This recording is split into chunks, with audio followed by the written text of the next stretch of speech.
I'm the little engine that could. Gotta keep going till I get out the hood. There's no such thing as get out for good, but I gotta get out the woods. It's the Blair Witch Project. This is the process, but I won't let y'all stop my progress. Dudes on my block are the fools in Congress. I got hawk spit, still making profit. Check my dialect. I'm a prophet. I see the future. Welcome to the TruExact Show. I'm here with my boy Matt, Brian, and Evo, but we got a special guest here, the one, the only Mickey Factz. You know what I mean? Like, look at him. He's already ready, man. Now, Mickey, what we like to do here in New Jersey, we're based in New Jersey, so we like to reach out from, like, I know you're from the Bronx and stuff, but like, we like to reach out to everybody who is a recent rapper, a battle rapper, or whatever, who's in that culture. Give them their story. You know what I mean? Like, so tell us about your story. Tell us about a young Mickey Factz, how you got into hip hop, what music changed your life, what album changed your life, how you got into it, man. So let us know. All right, definitely. The first hip hop record I heard was "Ain't No Half Stepping" by Big Daddy Kane. Oh wow, okay. And you know that I was about 8 years old when that came out, and you know that was like a life-changing kind of thing to hear what I was hearing. You know what I'm saying? It was different from the gospel and the R&B that my mom was playing at the time. Right. And then from there, you know, my passion for hip hop just kind of grew. You know, obviously, you know, as a kid, I was listening to Criss Cross and oh god, what like a great album! Totally Crossed Out. Totally Crossed Out was crazy. Do you remember every word to "I Missed the Bus"? Because I do. I don't. Oh, okay. Well, whatever. And then I mean, the first album that I ever purchased was "Enter the 36 Chambers" by Wu-Tang. Wu-Tang, yep. Purchased that, and then what really got me into hip hop, inadvertently, it was East 1999 by Bone Thugs and Harmony. Wow. Okay. Nice. I would write their lyrics out, and recite it at school. And then from there, I would start doing parody songs off of like Jay-Z songs. And then I started writing my own lyrics in like 1998. So from that point forward, that's when I got into it, you know. So that's how I got into hip hop. How old were you when you started writing your own lyrics? Because we used to have a rhyme book we used to pass around high school, and like looking back on it, the lyrics were so bad. But you know, you did it, you tried. So how old were you when you started? I was 16 when I started writing my first rhyme. 16 years old. And did you have the multis in, or were they corny lyrics? Can you look back on them, and are you like, do you get the chills like, oh my god, I can't believe I wrote that stuff? You know what I mean? I mean, the first rhyme I ever wrote was "The 6 Express is the best. Player haters is vexed. Pull out my text because they play me too close like next. They need to back up before they get smacked up and get wrapped up. I always get the victory. Just ask Puff.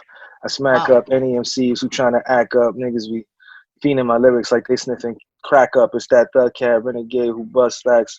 You know, but I have to say that's way better than my first song. It said, the rap, no one would pay a fee, and I shine like someone highlighted me. Oh my god.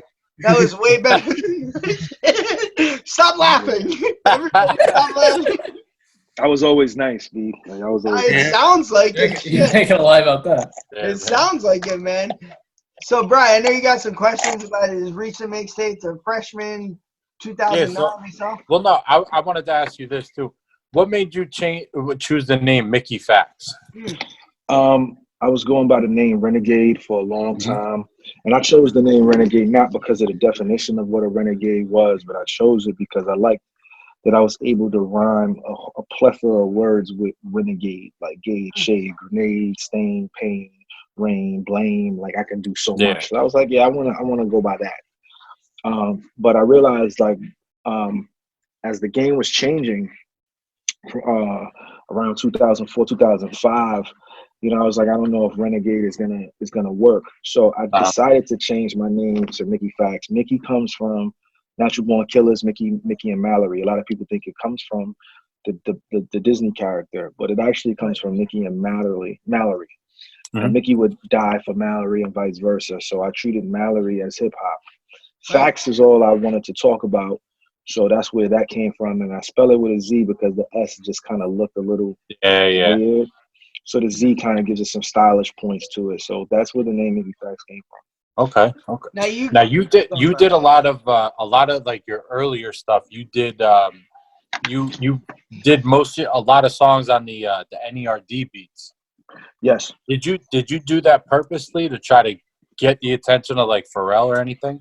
Yeah, at the time, like I chopped and sampled a lot of that music back in 2006, Yeah. which was kind of unprecedented to kind of just take their records and find the quiet spots and loop them and then take the choruses. So I did that to definitely get the attention. I wanted to be signed to Star Trek at that time. He eventually did hear the mixtape because it was causing so many waves on MySpace during the time. Yep. And but I never got signed to Star Trek. It was just a mutual, appreciation for what I had did to the music. That was all. Yeah, but it did boost you though. That's yeah, what's important, It gets that Absolutely. attention on you. It gets that focus. So you said that you bought the 36 Chambers album, the Wu-Tang, but are there any other artists who really influenced you? Like, all right, like us personally, like being white dudes from the East Coast, once we walked out of 8 Mile, that was it for us, if I'm being honest. Like, I want to battle rap. That was the next party, I became a battle rapper somehow. Right. And like, so was there any artist that like, or their album you heard or song and you were just like, this is it? You know what I mean? Well, being a hip hop artist, I can't really pinpoint it to one particular artist because around that time there was so many different styles that were coming out that was intriguing to me that I took a liking to. So, I could definitely credit It Was Written and Illmatic and Ready to Die and Return of the Dirty Six Chambers by ODB, The Coming Pause by Busta Rhymes, Life After Death, Cannabis when he was bugging out on all of them tapes back in the days. Who, by the way, I think it's an unfair rap. Sorry to cut you off, but like Cannabis to me, like in the late 90s, mid 90s, I feel like if that LL shit didn't happen, I mean, we'd be talking about a whole different Cannabis. It's a shame. I don't know. I don't know if we would be talking about a whole different Cannabis. I think what happened was going to happen regardless because that was going to happen regardless because people who love lyricism, obviously we know he beat LL. Like he beat LL. Yes, I agree with that. Yes. But the issue was he didn't know how to make music. Okay. So it didn't really matter, like he was spitting these incredible verses, but he was not relatable to any human being on earth. He couldn't make a song. He couldn't make a song. It was just like even when he was talking about being born, he had to throw scientific terms in there, and it was just like, the average person is not that smart. So like, as much as I agree with you, because if he would have just stuck to being this lyricist that would go on other people's songs, he would be categorized as one of the greatest ever. But once he put out those albums, there was nothing there that kind of stuck. Even with his cult following, there was nothing that just kind of rang bells and stuck to the mass majority, like a Redman. You know what I'm saying? Who also Muddy Waters was also great for me in those times. A lot of early Joe Budden, Graf. So a lot of that it's a compilation of different things. Holocaust, who was down with RZA during the time. It was just a lot. It was so many MCs that I took from and was inspired by to create the style that I have. Now, was there any other musical influences? Like we had John Connor on. He actually mentioned Hall & Oates, oddly enough, which was awesome. But like, is there any non-hip hop like influential artists that you could like pinpoint to? Oh yeah, absolutely. I listen to a lot of R&B and gospel, so like John P. Key, Kirk Franklin. I liked, Tonight was an example. Babyface and Teddy Riley. You know what I'm saying? That was they ruled the 90s with the New Jack Swing, Michael Jackson. And then, later on into the 2000s, obviously NERD. I started listening to Daft Punk before Ye and them was doing it. Okay. All right. So things like that. So like it varied between EDM, alternative rock, and then, gospel and R&B. Nice. Right. Because, not even to cut you off, but because, at one point, like, my parents didn't have BET. We had MTV. So waiting around for hip hop to come on, like I would wait around just to hear Slam by Onyx. And when you're waiting around to watch it on a regular MTV channel, a lot of rock was playing. So like I got into Nirvana, I had got into Green Day, I had got into Aerosmith, I had got into guys like that because that was being played on MTV while I'm waiting to hear Onyx. So I started digging and diving into those sounds a little bit more, Alanis Morissette, things like that. And by the way, I think that's an advantage though, honestly, like because you're able to like infiltrate the. And by the way, Alanis Morissette, Jagged Little Pill, I just gotta throw that out there. What a great album in the '90s. I'm just throwing that out. Right? Incredible. Thank you. Incredible. There is hit after hit on that fucking album on Jagged Little Pill. Shout out to Alanis Morissette there. Absolutely. No, but that's really cool, man. Like, and so you had like Onyx, you'd wait for. Like, I remember the one dude, I forget his name. I'm sorry, I'm drawing. He was in Sunset Park growing up, right? Pedro Star. Yeah, he was in Sunset Park with Danny DeVito's wife. So that's really cool though. How like, but I think that's an advantage. You could take the Nirvana, Green Day, and kind of implement it into your music, man. Like, it's not just like a one thing. Like, so that's really. Yeah. I mean, I think that also helped me when I was doing the NERD stuff because I didn't do the studio versions of those albums. I did the rock versions of those albums. So, it was easier for me to transition because I was already listening to, that style of music. Right. Any oldies you're into? Like, let's say the Four Tops, the Beatles, things like that who influenced you? Nah. Nothing like that? Not to the extent of me being a super fan of it. Like, it was more of an appreciation. So, like, a lot of the, like Al Green and Marvin Gaye maybe, but and Stevie Wonder, but nothing like the Beatles and stuff like that to the point where I would be like, let me throw this Beatles on, let me throw this Hall & Oates on, you know what I'm saying? It just wasn't something that I was privy to do. Me neither. It's not like my ringtone will go off right now and it's a Beatles song, so it's whatever. Absolutely no, not. Absolutely. I'm lying. Mine would. See, that's where I'm at. I got a question for you. Now, you went to law school, correct? Yes. How close to being a lawyer were you? I dropped out the first year. Really? Okay. I couldn't take it anymore. Because at the time I was working at a law firm and the lawyers there were miserable. And I was like, I do not want to do this. They were working nine to nine. That's good that you could recognize that shit early on because a lot of people just stick with it and they'll be miserable their whole fucking lives and they won't want to do it. They'll regret it. They'll look back and be like, man, why don't I just quit this shit and go after what I wanted?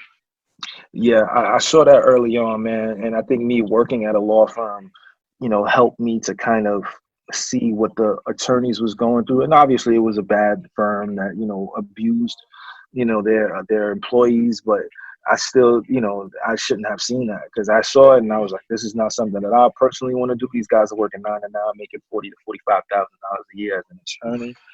Yeah, this is not my life. Especially with those student loans with that shit too. Exactly. So I opted out of not doing that. God bless, man. It's a good thing you that's what more people need to do though. Like I'm sure if you speak to younger dudes coming up, just pursue what you want to do. You know what I mean? Be happy with what you're doing. Look, man, we all got full-time jobs. I do this on the side as a hobby, but I enjoy it, man. Never lose passion for that shit, Right. No, I agree completely. Love to do, even if it's a hobby. So I got to ask you, how'd you get on the freshman? Because when we were 22, 23, the freshman sort. I know Matt was about to ask this. Sorry, Matt. 2009 double XL, the freshman of the year. How'd you get on that? How'd you get noticed? Is there a story for that? I mean, I was at the time that this happened. So they did one freshman cover before ours, and that was the Crooked Eye one with Crooked Eye, Lupe Fiasco, a couple other guys, Joel Ortiz, and it was a cover that didn't do well at all. Right. Which, by the way, you just named 3 amazing artists. Which those are 3 of the 3 out of 3 great rappers. Yeah. Right. But it didn't do well. It didn't make any sales. Nothing happened. So fast forward 2 years later, when it came to the internet, I basically had took over. I was one of the most Googleable artists, new up and coming artists in 2008. Because I was putting a song out every week. So it was just, it was by sheer mass numbers and quality. It was this kid is this. Yeah, Supras came out, Automatic. I was everywhere. I had had the record with Drake when nobody knew who Drake was. I was on a rampage basically. I did the Incredible record where you know people kind of treated it like a Millie, and everybody was doing freestyles off Incredible. Yeah. And then you know on my birthday, XXL called me and was like, "Listen, we're doing another freshman class, and so far you're the second person that we chose to be on it. First person that they had ready to go was Wale." Right. And they were like, "Yo, we're picking you as the number 2 guy. We're still looking at other names, but right now it's you and Wale." And I was just like, "This is insane." You know what I'm saying? So that was a big deal. And that was July. I got that call. That issue came out in March of 2009. You know? So it was a big deal for me, man. It was humbling on so many different levels because I collected the XXL magazines my whole life, you know what I'm saying? And then to be on the cover one was, you know, words can't express that, you know what I mean? I will say, like, as far as like what they put out now, like looking back on that class, Asher Roth, you, Charles Hamilton, I think was on there, B.O.B., like maybe like, yeah, you're right, Brian. Yeah, B.O.B., like as far as like lyricism goes, and me and Brian did before this show was anything. We were just doing it for my parents' house. Like we did a Lost in the Mix series, and we did one on Asher Roth, and like, you know, as looking back on it, that class was real talented, man. Like as far as criticism goes, like I don't think anybody appreciates how good you, Asher Roth, and even me. Like I'm one of the biggest critics of myself, Mickey. Like I when Asher Roth came out, I was a white rapper trying to make it. I was bitter. I criticized them more than anything. Ask Brian. Like I was just like, this guy stinks. Hated him. Because, like, as a white rapper, you were like, I need a white rapper to be as good as Eminem, but it would never happen. You know, let's be honest. Like, ever. It's like the fish in the sea type thing. So, like, and looking back on it, are there any regrets maybe from that time on the cover you didn't take? Any like labels you didn't sign with or did sign with? Like, you look back on it maybe with some regrets or no? I think, you know, I would have probably signed to Glassnote, which is where, you know, Childish Gambino, you know, premiered on. I would have signed with them instead of signing with Jive because Jive folded and then I got moved to RCA right after. That was one thing I would have probably done instead of going to Jive. Another thing I would have probably done was put out music in 2009, but I was trying to, you know, I was just thinking, I wasn't following the regular tropes of an artist. I was trying to do the full soundtrack for Need for Speed, Shift. That's where I fell in love with you, those fucking random 80s fucking soundtracks. All right, Cronin, don't make it weird, Matt. Yeah, that was what a term to choose to say. That's where I fell in love with you. It's good. That's what love. It was, I created like a 10-song project that I wanted to just go directly to EA Sports. Right. And, you know, I just jumped the gun, you know what I'm saying? And by doing that, I kind of alienated my fan base while I was touring, and I didn't put any music out for 2009. So when 2010 came around, you know, I was already behind my classmates, so to speak, by a year. You know what I'm saying? Currency had put his album out. Wale had put his album out. Cudi had dropped his album. Yeah. You know, everybody had put something out except for me, and because I was trying to do this big thing with EA, and it fell through.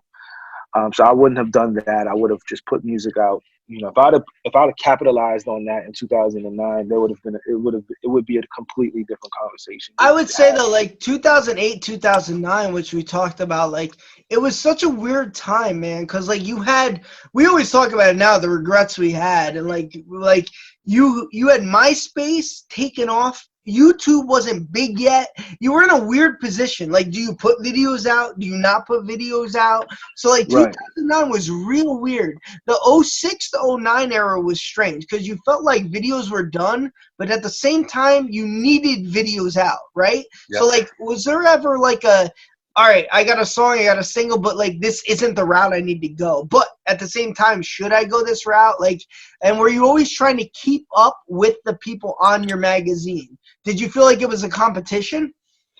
When I did Okay, so the first question as far as videos go, like Mm-hmm. when I shot the Rockin' and Rollin' video, our only concern was to get that video on MTV Jams. When we got it on MTV Jams, that kind of was a very big thing, because I think I was like number 2 or number 3 on that show with me and the Cool Kids. And then, you know, I just didn't have the money to shoot more videos, so I didn't shoot any more videos. It was very difficult to get money to shoot videos, and that guy did that video for us for free. But you know, YouTube wasn't as big. I mean, I had at the time, like, I caught like 500,000 views off of Rockin' and Rollin', but you know, again, it wasn't the same as being on MTV. So it was a weird transition, like you were saying. Right.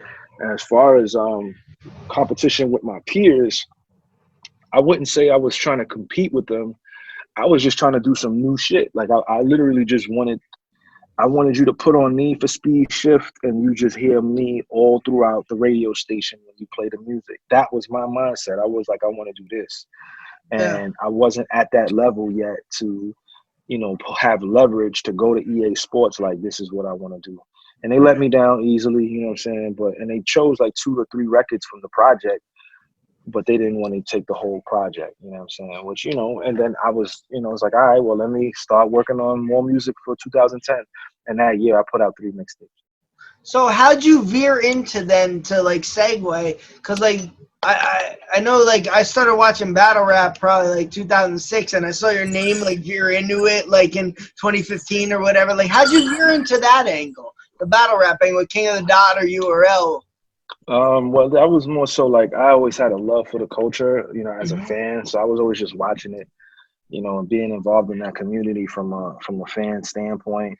And then, you know, being that I had such strong opinions on it, you know, there were MCs that was like, well, you can't do what I do. And obviously that would just lead into me saying, well, yeah, I can. And then, you know, who is talking shit? Who is talking shit, if you don't mind me? I mean, everybody, you know, everybody that you could potentially think of that I had an issue with at that time, or somebody who I just thought may have lost. When these guys feel like because of who I am and who I was, I had influence, and my influence swayed people's opinions. So people always had, you know, certain things to say in regards to, you know, you can't do what we can do.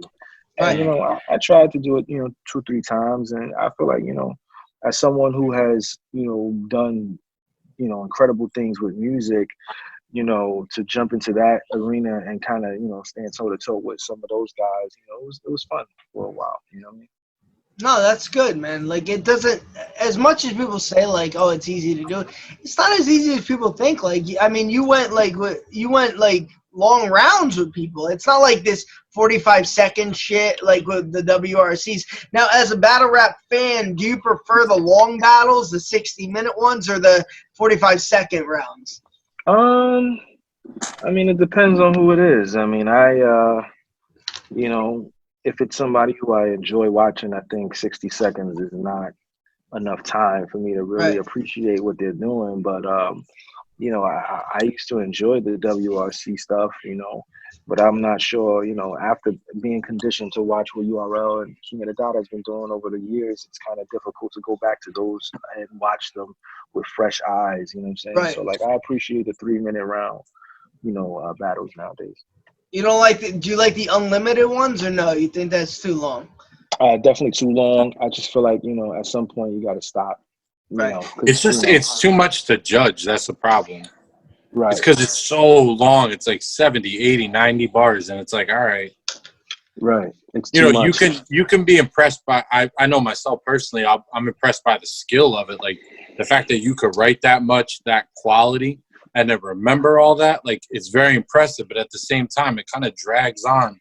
And, like, you may have this killer punch over here, but then it's just like, you know, 8-9 minutes later, I forgot about that shit already. Right. Now, what battle rappers, like, do you consider? I hate to do the whole top 5 shit, but, like, ones that, like, you consider, like, if, all right, let's say Evo over here, I don't watch battle rap. Who do you give 3 people to go watch? You know what I mean? Like, which ones do you enjoy the most as far as replay value? For me, I would say Loaded Lux, Rum Nitty, and Past Day. That's about it. Wow, Pat Stay, you throwing it out there. Good for you. Yeah, I love Pat Stay. Seriously. Yeah. So, one person you'd love to work with you haven't yet. Currently I'm waiting on a Black Thought verse as we speak, Okay. man. I'm waiting on that right now. So he's at the top of my list currently. I've worked with pretty much, like I have a bucket list of like 15 artists that I have yet to work with yet that I want to before I hang it all up, and he's at the top of that list. So, you know, like after him, like I would say Rick Ross, who's gonna be on the same record with Black Thought. So, you know, aside from that, you know, the rest is just secretive, you know what I'm saying? But it's nobody that's out of my reach. Like I kind of don't know if I want to work with a Nas or a Jay-Z or anything like that. So Why not? Just curious. Why wouldn't I just think my time has passed to reach someone like a Jay. Okay. So, and I feel like his style now is just not something that I'm appreciative of. Okay. Currently, I'm just not. Kid, I was in your lane in 1998 because I didn't like it either, but whatever. I mean, I love Jay. I love Jay, but I just don't think we would ever do anything. So I just kind of removed it from my head. So it's like, it's not gonna happen. You know what I mean? So I'm comfortable with it though. I mean, that's pretty honest, man. Thanks for being honest. Now, before I let you go, bro, I do this corny ass thing. It's called Gun to Your Head. It's 5 questions, and people might be watching like, this is so corny, but I don't give a shit. I have fun with it, and none of these guys here know the questions I ask. It has nothing to do with rap or anything. It's a gun to your head answer really quick. Are you ready? Absolutely. Sharks or killer whales? Killer whales. Nice. Gushers or fruit by the foot? Neither. Fruit roll-ups? Neither. Wow. All right. What fruit snack? What fruit snack? I don't eat fruit snacks. They're disgusting. All right. Yeah. Not even Dunkaroos? You're killing me. You're gonna kill. I'm gonna just get shot in the head because I ain't taking no fruit snack. All right. Would you rather win the dunk contest or the 3-point contest? Dunk contest. All right. Disco fries or fries at the disco? Fries at the disco, easily. Nice. Frozen pizza, Elio's or Tombstone? Tombstone. All right, man. Mickey Factz, thanks for coming on, bro. That's it. That was it, man. I thought you were going to have more questions. All right, I'll keep going. Miller Lite or Bud Light? Bud Light, easily. All right, Eminem or Royce? Royce. Wow. Ooh. 4 white people here. That's really...